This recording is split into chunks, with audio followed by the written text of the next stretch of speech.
జీవితంలో ఏ విధంగా ఎదగాలి? మనందరం ఒకటే మైండ్ సెట్‌తో వచ్చిన వాళ్ళం. ఎందుకంటే మన ఎడ్యుకేషన్ సిస్టమ్ అంతా అలాగే ఉంది. ఎప్పటికప్పుడు బాగా చదువుకోండని మన పేరెంట్స్ మనకు చెప్పినవారు. ఎందుకంటే మంచి గవర్నమెంట్ ఉద్యోగాలు కావచ్చు, లేదా ఏదైనా ప్రైవేట్ ఉద్యోగాలు కావచ్చు, మంచి ఉద్యోగంతో ఉంటే కొంచెం ఆర్థిక బాధలు తీరతాయి. ఎందుకంటే మన పాత తరాలన్నీ ఆర్థికంగా ఇబ్బంది పడిన తరాలు. రూపాయి దొరకడం అనేది చాలా ఇబ్బందితో కూడుకున్న విషయం అప్పట్లో. కాబట్టి వాళ్ళకి ఉద్యోగం అనేది మాత్రమే పెద్దగా కనిపించేది అప్పట్లో.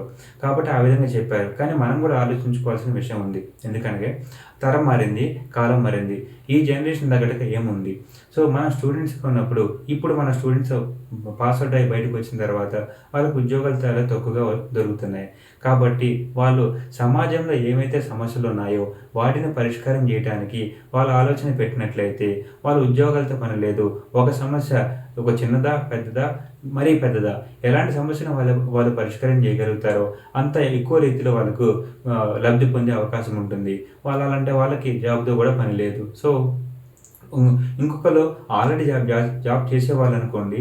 వాళ్ళు కొంత అమౌంట్ వాళ్ళు సేవ్ చేసుకున్న తర్వాత ప్యారలల్‌గా వాళ్ళు జాబ్ చేస్తూనే వాళ్ళ జీవితంలో ఏ విధంగా ప్రజల యొక్క సమస్యలు తీర్చితే బావుంటదని ఆలోచించి ఆ విధంగా అడుగులు వేస్తే వాళ్ళు సమాజానికి కృషి చేసిన వాళ్ళవుతారు.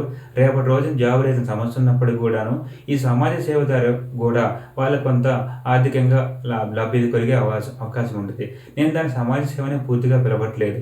సమాజంలో ఉన్న సమస్యలను సాల్వ్ చేసే విధంగా ఏదైనా బిజినెస్ మీరు ప్లాన్ చేస్తే అది కూడా సేవ కిందకే వస్తుంది.